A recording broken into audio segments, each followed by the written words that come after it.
Boardroom Bound, Episode 31, How to Innovate in the Boardroom with Erin Essenmacher. For aspiring directors, there's more opportunity than ever before to make the case for your value to a board. Hello, and welcome to this episode of Boardroom Bound. My name is Alexander Lowry, and this is the podcast dedicated to intentional leadership in the boardroom. My goal is to give new and aspiring directors the tips, tactics, and strategies necessary to transform your confidence and build a successful career as a board director. Quick reminder, you can get all of today's show notes at podcast.gordon.edu. In today's show, we'll be speaking with Erin Essenmacher, and she is the Chief Programming Officer for NACD, which is the National Association of Corporate Directors. At NACD, Erin is responsible for the content curation, strategy development, execution of more than 60 virtual and in-person education programs and events throughout the year. This is someone who is basically preparing, guiding, coaching, developing the next generation of board directors, people who are currently in the board who are trying to raise their game, people who are working to become that future person who's going to be on a board. And she's going to share with us how NACD's program has grown and developed over her 8.5 years, and also about her personal journey. So just over a year ago, she joined the board of Eileen Fisher, and she will take a lot of that learning that she has shared and given to others and applied that for her own board role. And of course, there's so much NACD has going on to educate their people that we'll be hearing about today. I'm also a little bit sad today to be sharing the news that today is the final day of voting for the People's Choice Podcast Awards. For me, this has been one of the most exciting things every day, waking up in the month of July, realizing we are a part of this. And we've been nominated under the business category. And for me, it's thrilling. You think about some of the past winners, NPR's Planet Money, Freakonomics. These are big name shows. It's a great honor just to be a part of it. And so what happens, this is the final day. If you have 30 seconds to go vote at podcastawards.com, I would really appreciate that. The shows that get the top 10 number of votes for each category, so we're the business category, move on to the final round. And then the judges, the esteemed panel, will come up with the winner. And so for us, this is the last day that people can go take 30 seconds at podcastawards.com to show that this podcast is an adding value to you, because it's a great way that we can raise awareness, because we want others to know about the show. Each week, we're working hard to bring you great content to improve your chances of landing a board role and bring your best self to that board role. So we'd be really grateful for anyone who's listening to the show who hasn't had a chance to do that yet. Voting closes at the end of July 31st, which is the day we're releasing this episode. So if you've got the opportunity to spend 30 seconds at podcastawards.com voting for us in the business category, I would greatly appreciate that. Let's jump into the show.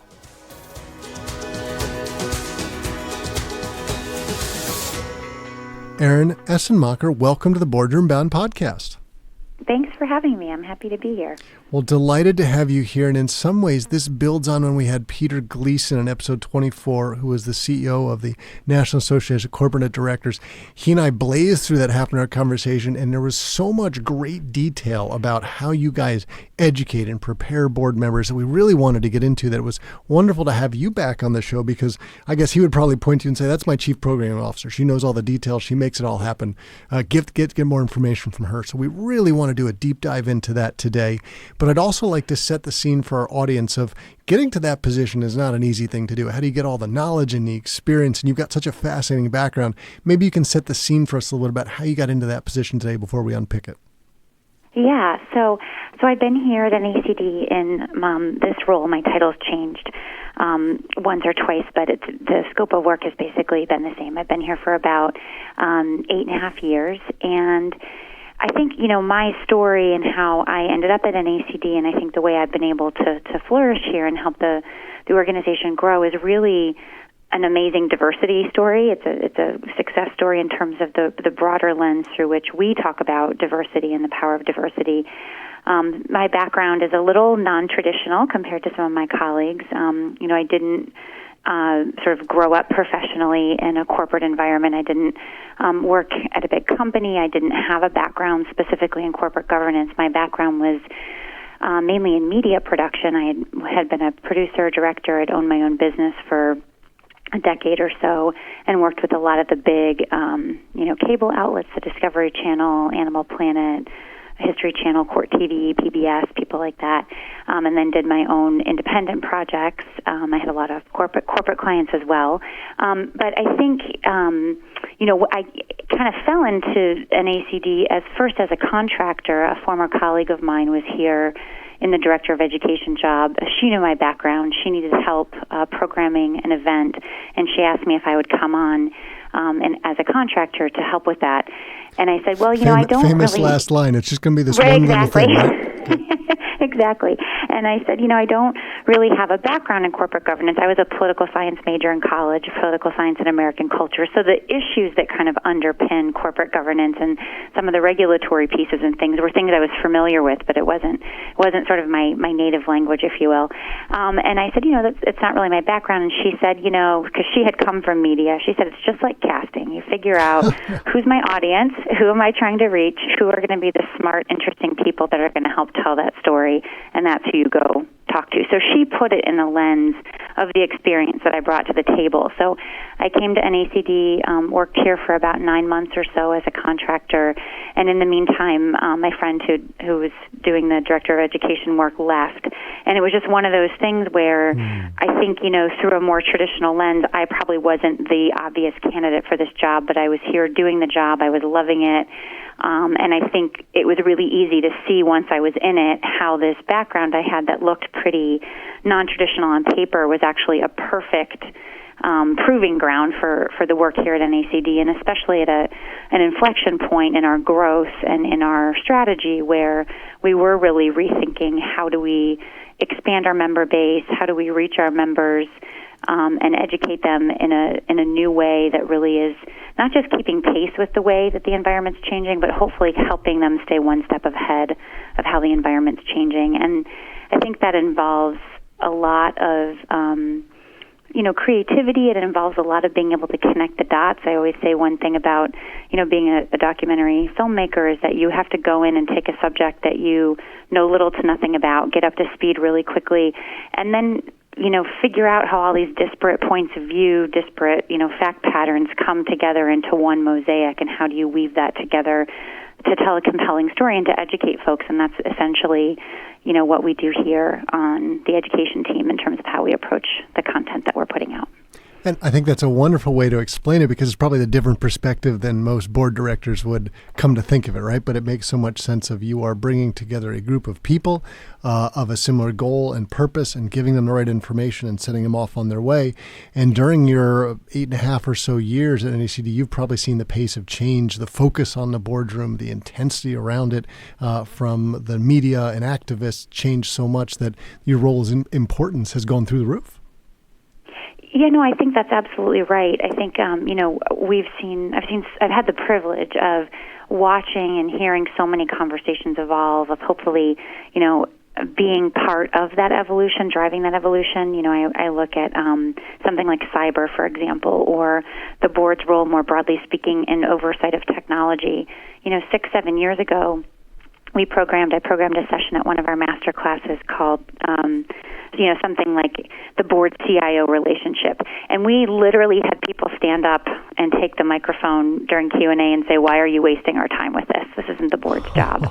And I think, I think that's part of what happens when you go out in front a little bit. In some ways that tells me we're doing our jobs, right? It seems a little counterintuitive, but I think, as a member organization, we're constantly trying to balance the really critical tension between what are our members telling us they need and what are those pain points. We need to be able to respond to those things in real time and give them the resources they're asking for. But also at the same time, I think part of what has helped us to grow and what's helped us to achieve kind of the reputation and the footprint that we have is that second piece, which is, again, really to be out in front and to say, hey, I know this isn't on your radar yet, but it should be, and here's why. And I think the grounding factor for me, of course, good corporate governance is the foundation that everything's built on. But for me, it really comes down to two fundamental questions, right? You can take almost any issue and put it through the lens of either strategy or risk. If the board doesn't understand this issue, how could it pose maybe in some cases an existential risk to the company. And if the board did understand this issue, how could you leverage that knowledge to help be a true strategic asset board, and how could this information be a strategic driver for the business? And so when you look at everything through either or both of those lenses, all of a sudden it becomes really clear really quickly how you can have a much more dynamic and interesting conversation, bring in voices and topics that maybe traditionally haven't been part of how we think about board education. And I imagine for many people, there's probably just an assumption today that we know the pace of change is increasing so much versus, say, 10 years ago. We've seen that with technology. We know what's going to be changing. We don't necessarily know what's coming around. And they're probably looking for you guys these days to say, hey, give me stuff to be thinking about, to be reading about. Help me to know what I don't know today, right? Absolutely. And I think what I would add to that is it's two pieces, right? And this is how we try to structure a lot of our education. It's bringing in, the futurists, the economists, the social scientists, people who are experts on cyber or ESG or, digital transformation, so that we can get a kind of a landscape view of what's happening. But that's really only half of the equation, right? As a board member, to the way you set up your question, it is absolutely overwhelming. It's overwhelming for all of us, the pace of change. And so bringing in those voices and sharing that information is important, but then we always have to take that information and put it back into the lens of the job of a director. So we'll listen to this information and then we'll say, okay, what does this mean for things like talent oversight? What does this mean when we're planning out board succession and composition? What does this mean when we're thinking about M&A deals or when we're thinking about capital allocation? What does this mean for CEO succession? So it's sharing that information. It's finding who the smart people are that can give a really smart, forward-looking perspective, but we always have to link it back to the unique purview and roles and responsibilities of the board for it to be really impactful and to help cut through the noise of everything that we're being bombarded with on a daily basis. And that makes so much sense. But let me back up the discussion just a little bit, because our audience is a bit bifurcated. You have some people who are existing board directors and want to figure out how to raise their game, bring their best self to the boardroom. And then there are other people who are perhaps aspiring directors, and that could be next month, next year, whenever it might be, and are thinking, I need to get into that position, and then maybe I'll figure out what I need to be thinking about for the future, which I'm not sure is the way I would describe it, right? Because certainly to get that board role, you've got to already be doing that thinking, you got to prove that you belong in that seat. And I think NACD is invaluable for both of those groups. And maybe we can talk specifically for aspiring directors now. So when I'm sure some of them think NACD, are thinking, okay, if I'm a fellow, that'll make me look good. True. I think the real value, of course, is being there, not only the networking that will magically happen, but the education that you'll get. Can you talk about how you prepare? And you've got different types of programs, of course, but you might have events, some of the regional ones, you have both sorts of groups there. How do you think about all these audiences, and how do you help all of them raise their game? Yeah, that's a great question. So the first thing I would say, kind of back to the disruption that we talked about earlier, I think that's really changed the equation for a lot of prospective directors. It's changed the equation for a lot of sitting directors, right? Because the things, the base of knowledge that you bring into the boardroom, that you had, from 10, 20 years ago, it's not that that's irrelevant by any means, but it's not sufficient anymore. And I think that's true, and a lot of more seasoned directors understand that, and that's part of why they're engaging with us. For newer directors, I would say, that's sort of the good news, is that a lot of these skill sets that many aspiring directors bring to the table, whether that is digital transformation, innovation, knowledge of things like social media and other ways to reach new customers and new audiences, global experience, cybersecurity experience, the list kind of goes on and on. But those are things that boards are recognizing more and more that they need, and that kind of a more, an older, more traditional cohort of directors doesn't always bring to the table, just by nature of the fact of, how each of those two groups kind of sort of grew up. And so I think for aspiring directors, there's more opportunity than ever before to make the case for your value to a board. The Spencer Stewart does their board index data every year, and we saw last year the highest number ever of Fortune 500 board placements were first-time directors. Right, it's had so never exciting. served on a board before. It's amazing. Exactly, yeah, and that's, you talk to Julie Dahm at Spencer Stewart, and she'll tell you that that's because boards are realizing they do need these skill sets. Again, innovation, digital transformation, cyber, all the things that we discussed. And so I think that this is a great time, if you have that kind of background, to be thinking about board service. Having said that, the board is a unique animal, right? Most typical boards meet, 4 to 5 times a year. You obviously have committee meetings in between, but you don't have a lot of time together compared to how you think about, for example, a management role. And so you want to bring these folks in that have these skill sets, these perspectives, this experience that is critically important to helping oversight of strategy and risk in the environment we're in. But you also need people who can really kind of hit the ground running, the sort of days of, be on the board for a year, ask 1 or 2 smart questions, but basically sit back and listen and learn.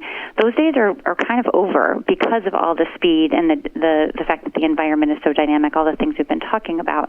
And so how do you balance that tension between getting the skill sets in that you need, but then also helping to support these kind of up-and-coming, high-potential board candidates to be board ready in the sense that they can sit around a board table and be able to contribute and interact appropriately kind of from day one. And that's where our education kind of comes in. And actually, we've talked a little bit about beforehand about the certification program we're launching, and that's honestly a big driver of why we think certification is important.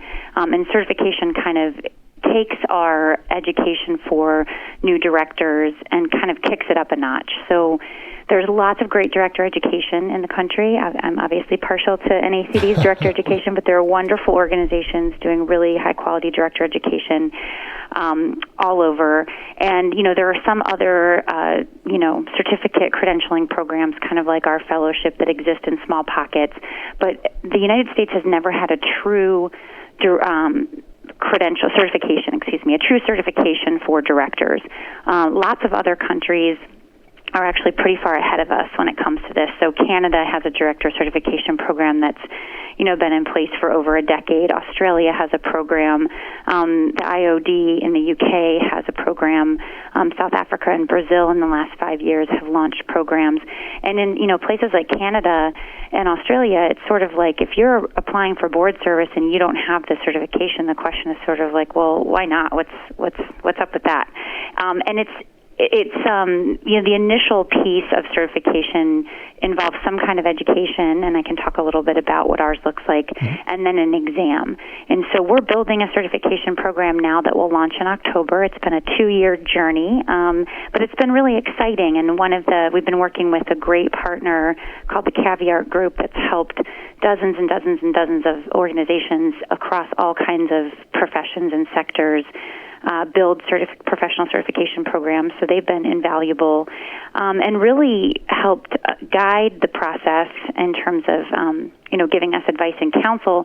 But the real, I think, strength of the program is it's really informed and really built by the director community. So we've gone through, again, a 1.5, 2-year-long process that's involved pulling in 1,500 directors at different stages to help inform kind of how we think about what we should be testing for, how we should think about what kind of content would really capture the knowledge, skills, and abilities needed to serve on a board.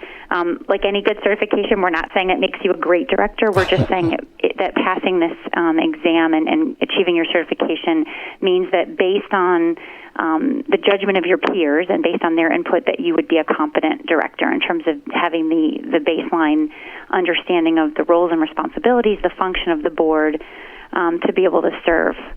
And so I really think of it as almost kind of a 3-layer cake of experience that a prospective board member would bring in, right? There's the professional experience that you have from your own executive career and the skills and perspective that you bring there, again, whether that's digital transformation or global or whatever it is that you have in your CV that's the reason the board tapped you in the first place. The second piece of that board readiness is whatever onboarding program the company is going to put you through. So to understand that individual company, the industry, if it's not an industry that you're sort of native to, the things the company really wants you to understand. But no one's talking to you about, here are your fiduciary duties as a director. Here are the roles of, the 3 key committees. Here's, at a high level, the board's responsibility for oversight of strategy or risk or talent oversight. Here's what good shareholder engagement looks like. So we couple the exam, which definitely tests some of those areas, with something called director professionalism. It's a 3-day course, and it's an intensive course. It runs, basically 8 hours a day for 3 days. It's taught by our faculty is almost exclusively all sitting directors, so they're talking about best practices, but they're really talking about it from a very practical perspective of the experience that they bring of having to not just know this information, but apply it sort of in the field across multiple industries, multiple boards. And so we feel that those 2 components together, a candidate going through director professionalism and then passing the exam, and that involves using the study guide that we've created that goes with the exam that also has a wealth of information. But that's a really good baseline. And what it does is essentially helps to ensure that everyone's kind of starting with the same set of information and facts about the role of the board, the same kind of baseline foundation of what it means to serve on a board. And from there, then we get into sort of the one size doesn't fit all. Then you get into all the idiosyncrasies and the specifics of the industry you're in, of your individual company or company type or size. But at least we ensure that everybody has a good foundation. And so, we're excited about it from a good governance standpoint. We're excited about it from, our mission, which is, really around elevating the profession of directorship and really thinking about it as a profession and how do we support the professionalism of board service. But we're also excited about it from a diversity standpoint, and I mean that with a wide lens, right? How do we take these folks who can be diverse in all kinds of different ways? A lot of non-traditional candidates that maybe boards wouldn't have looked at before. They weren't necessarily a sitting CEO or a CFO before, but they have these other skill sets, these other backgrounds, perspectives, life experiences that would be a real value add to lots of boards and support them in this other way to really help show that they're board ready and can be ready to serve. So we're excited about it from multiple perspectives, and the diversity piece is an important one.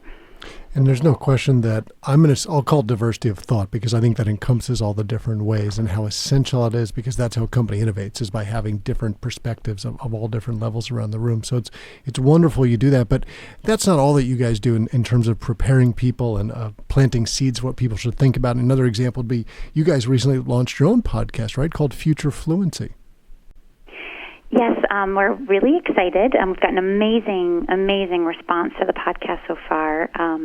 It really looks at the convergence of 3 things that we talk about a lot and I think are critically important, not just to the boardroom, but to how companies and frankly how society thinks about how we move forward, how we innovate, how we grow, whether that's as a company or as a country.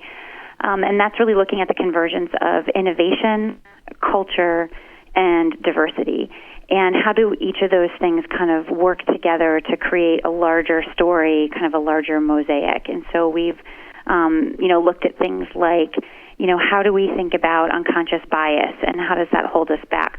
Not just in terms of who we're hiring, but how we're thinking about innovation, right? What are those mental blocks and the way we may think and not even realize we're thinking about, quote unquote, the way things are, right, that are holding us back from taking a wider lens about how we think about the world and how that might negatively impact our business. We're looking at things like, race and identity in the workplace and how we think about creating a culture of inclusion. We know there's all kinds of data. We had a great keynote speaker at our summit a year or two ago, Dan Coyle, who talked about the links between all these high-performance teams that he had studied, anybody from the San Antonio Spurs to Pixar to Navy SEALs. And the one common denominator he found across all of these groups, regardless of, industry, size, all kinds of different factors, was they had a culture of safety, a culture where people felt included, that they belonged, and that they felt like they could speak up and say, I have an idea, or hey, I see a problem, or hey, let's try it this way. And so, that really gets to this whole conversation about inclusion, and it really, I think, does a great job of connecting the dots between the idea of creating a culture of inclusion, both because it's good for your employees and it's the right thing to do, but maybe even more importantly for a board, because it is such a critical ingredient if you want to innovate and grow, and that's been shown time and time again. The data bears that out. As we move forward, we're looking at things like AI and how AI is being used to help drive diversity and inclusion, how we think about an aging an aging population and different innovative things that are being done to address that. We're looking at things like, the future of work and several episodes about how that's changing. So I'm really excited. It's a rich medium to be able to explore a lot of the topics that we talk about across our research and at our summit and other places, and to be able to talk to some really smart people who are doing really big picture thinking on this and tie it back to the work of the board. Oh, that's wonderful. And, I'd love to pivot now and to talk about your own experience, because I know just about a year ago or so, you started working as a board member for Eileen Fisher. And I'd love to hear from your perspective of, clearly there's so much knowledge that you're giving to other board members, and you're preparing them, helping them grow and develop and be the best board person that they can be in the future. And I'd love to hear how that tied back for yourself, what it was like for you, and maybe where you said, you know what, I learned so much from that course that I've applied now. And, I realized I should learn more and take these courses because that'll be so helpful. What's it been like for you? So serving on the board of Eileen Fisher has been such a complete honor and a real joy. It's such a great brand. It's an iconic company. Eileen, who is the founder, is an amazing visionary. She's been instrumental in not just helping to grow this iconic brand, but to really, sustainability is really important to her and always has been, even before it was sort of a buzzword. And so she's been a leader in, what she calls circular fashion. So this idea of how do you really get down on creating a ecosystem where less and less of the material you're using ends up in a landfill. She's been really committed to things like integrity in the supply chain and how workers are treated. What ingredients go into the dyes that are being used.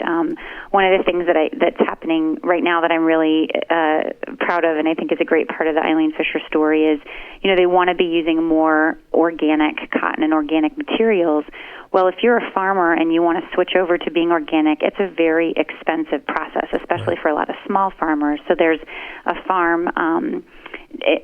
There's a farm in I'm forgetting what state, in the southern United States, a small farm where a cotton farmer is wanting to make that transition, and as part of supporting that transition, the company is buying cotton from him. So the cotton's not organic, but we're buying it sort of toward the end of allowing this farmer to transition to being organic. So she's been a real pioneer and a thought leader, and so being able to step into board service in a company like that has been a real treat. It's the first time the company's had a board. It's a privately held company. It's 40% ESOP. And I think given some of the life cycle of the company, where the company's at, both in terms of its growth and from a strategic standpoint, really was the right time to form a board. I think the background that I have, both in terms of helping NACD grow our business through innovation, was attractive to them. But also, again, as you said, in my job, I spend a lot of time listening to really smart thought leaders who are talking about the ways that business is changing, that the environment's changing. And then I think the third piece is really getting back to that idea of how do we reach new customers and audiences. And I'm inherently a storyteller, right? We've talked about how the common denominator across my professional experience one of the common denominators, besides kind of looking at the big picture and connecting the dots, is thinking about who's our audience, who's our prospective audience, and how do we tell our story in a way that's going to be really compelling and reach them. And Eileen Fisher, like so many other companies, especially in retail, but not just in retail, is at a really important inflection point where we've had amazing growth, organic growth as a company for 35 years.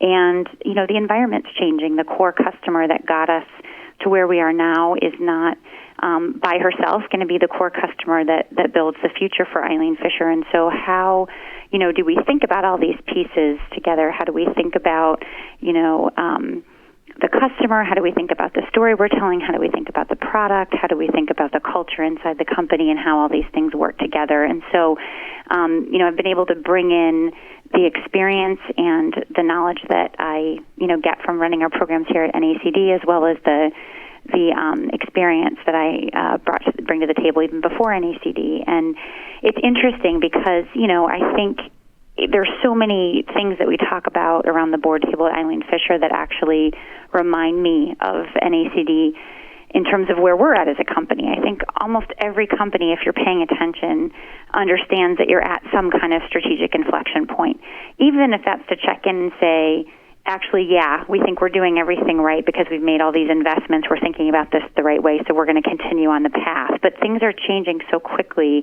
The thing that got you to where you are now is, 99 times out of 100, probably almost 100 times out of 100 at this point, not on its own is the thing that's going to get you where you need to go moving forward. There's just so much that's new in the environment. And so it's also really interesting, clearly the businesses are very different, but I think a lot of the big strategic themes and the big questions, the big existential questions are actually very similar. And so that's been great. It's been, I think, a real boon to both my board service and to my work here at NACD to have that cross-pollination between the conversations that are happening at both companies.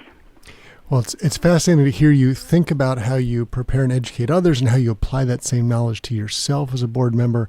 And I know one of the things you're constantly doing is learning and considering what should I be doing different, what should we be educating people on. And I know that you were sharing with me that one of your favorite books is by one of my favorite authors. I love Michael Lewis, and you were talking about how you think his Fifth Risk book is great reading for board members. Maybe you could tell us a little bit more about that. Yeah, I was completely floored when I read The Fifth Risk. I think it should be a required reading for all Americans, quite frankly, because it really talks about, I think the role that various government agencies and, leaders who are working in the government, the role that they play in helping both help us innovate as a country and help us to avoid risk, and we're talking about things that in many cases are catastrophic risk, right? Like pandemic, nuclear accidents, mitigating natural disasters, or helping even, in terms of response and evacuation around natural disasters, economic development on a large scale that can either support or, in its absence, devastate communities. So we're talking about major kind of systemic risks that he covers. And, I think that there tends to be kind of a narrative, and, there maybe in some ways we can all point to examples of maybe where this is well earned, but a narrative where, there's a large, cohort of folks who might say, there's not really a lot of innovation happening at the government level, or it's almost like government feels like a necessary evil that we're trying to shrink. And I think it's just a good example of how we can really get caught up in these sort of stereotypes, and it's not to say that there might not be some truth to that from your lived experience, but what does it actually look like to take a step back and to be open to looking at the bigger picture and to be open to thinking about things from a different way. And everything from the work that agencies like NOAA have done to, with data gathering and building up databases that we then use for all kinds of things that we take for granted now, like preparing for natural disasters, like predicting the weather, that there's real innovation happening there. And so I think with boards, first of all, again, it really speaks to kind of so much that we take for granted as Americans that it's almost like with either, terrorism or cybersecurity, like the guys that are fighting it have to be right 100 times, right? And the people that are trying to do ill only have to be right once. It's like because this work is being done so well in so many ways, we don't think about it because, thank God, we haven't had a major pandemic in a long time. We haven't had a major nuclear disaster, and God willing, we won't. But that's because so many of these systems are working, but we don't really see or take the time to look at kind of what's underneath the hood. And I think it's important for us to understand, where our tax dollars are going and how both innovation and risk mitigation are happening. But I also think, there are lessons from that conversation that can be applied for sure inside companies, right? What does it look like to get really curious about, why are we doing well? Or, where is there maybe a potential risk that we're not seeing because, hey, everything is going great right now. It's not maybe at the level of a pandemic, but I think we've seen a lot of companies get into trouble because things are going really well from a strategy or finance standpoint, and you don't really say to yourself, things are going well now, but is this going to be true in 5 years or 10 years? And I think, that kind of old adage that a little bit of paranoia never is always a good thing as long as it's managed. That sense of kind of really digging into how the company is operating, what's going well, where is there potential risk, and looking at it through the lens of questioning our existing assumptions. That we can't look at strategy and risk questions through the lens of the last 10 years of the company. We have to stretch and bring in outside voices when we need them. Again, whether that's economists, futurists, industry analysts, whatever it may be, to help us understand where is the future going and how do we think about strategy and risk through that lens. Because I think the companies that have really kind of gotten caught out, most of the time there's been some factor of that blind spot involved. And so I think that it's all kind of a piece. But That's again, interesting. I think it should, yeah. I was going to say there's definitely parallels to the boardroom. You think about if the board does their job and does it really well, no one should ever really be talking about them for the most part. It's when something goes bad. Exactly. That's right. Well said. Erin, you've dropped so much knowledge on us today. I'm sure there's going to be people in our audience thinking, I'd love to follow her. I'd love to see what she's doing. I'd love to stay in touch. What would be the best way for people in our audience to be in contact with you or to stay abreast of what you're doing? So I'm on LinkedIn, and I do try to publish articles there or share articles about what we're doing at NACD, what I'm doing, thought leadership from myself and from others. I'm also on Twitter at Erin Essenmacher.